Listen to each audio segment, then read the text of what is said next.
From my home to yours, God bless you. God bless you.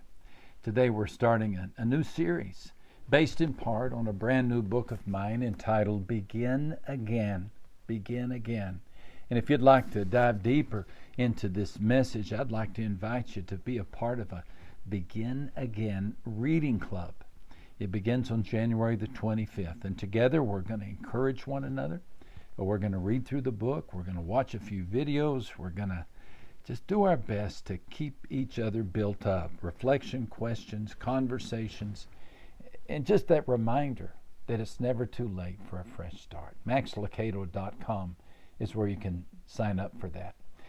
If you got a minute to talk about some hope, I think I'll need 6 minutes. If you don't have time, let us know how to pray for you before you slip out. For many of you, the new year does not seem very hopeful. You continue to deal with the devastating loss of 2020, the financial turmoil, the disruption to your safety and security. And as we reflect on the past events of 2020, maybe you're finding it difficult to find hope for 2021. Maybe you can relate to Noah. Remember how he emerged from the ark and looked around and he could see no path forward. He just saw water. Can you picture Noah? It's one of the great stories in the Bible.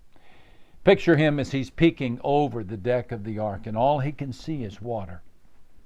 The evening sun sinks into it. The clouds are reflected in it. His boat is surrounded by it. There's just water. Water to the north, water to the south, water to the east, water to the west, water everywhere. All he can see is water. He can't remember when he's seen anything but. The world has been destroyed by a flood. It was the end of everything he had known. And he and the boys had barely pushed the last hippo up the ramp into the ark when heaven opened 1,000 fire hydrants and water just fell out of the sky. And within moments, the boat was rocking. And for days, the rain was pouring. And for weeks, Noah has been wondering, how long is this going to last?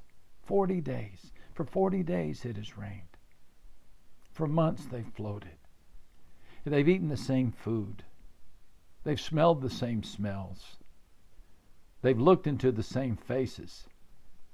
I guess that's an ancient form of quarantine. At some point you kind of run out of things to say to each other, don't you? You even begin running low on hope. And you wonder, can God recreate this world? Can we begin again?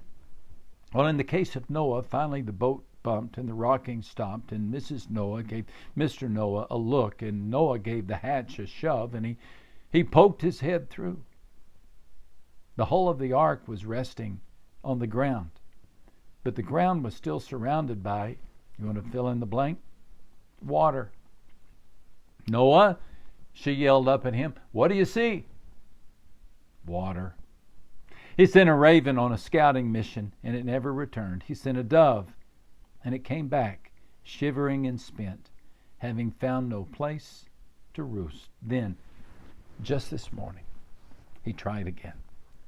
He pulled a dove out of the bowels of the ark, and he ascended the ladder. With a prayer, he let it go. And he watched until the bird was no bigger than a speck on the horizon. And all day he looked for the dove's return. And now the sun is setting, and the sky is darkening, and he has come to look one final time. But all he sees is water. Water to the north, water to the south, water to the east. Water. Well, you know the feeling.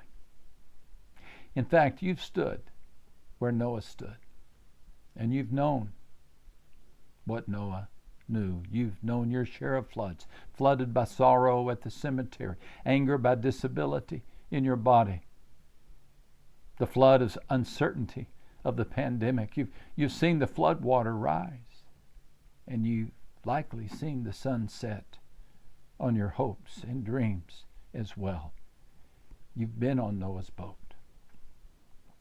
and you've needed what God gave Noah. You've needed some hope. I love that part of the story where the old sailor stares at that sun bisected by the horizon, and he's just about to call it a day when he hears the cooing of a dove. Here's how the Bible describes the moment. When the dove returned to him in the evening, there in its beak was a freshly plucked olive leaf. Genesis 8 and verse 11. An olive leaf. An olive leaf. Noah would have been happy just to have the bird back, but to have the leaf, because you see, the leaf was more than foliage. The leaf was a promise. It was a promise, and the bird brought more than a piece of a tree. It brought hope. For isn't that what hope is? Hope is an olive leaf.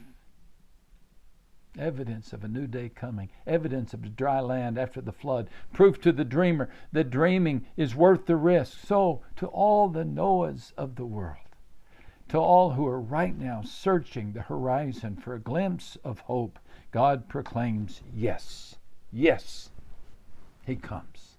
He comes as a dove. He comes with the leaf of promise. He comes with the assurance that He can make all things new. Today, my friend, accept God's leaf.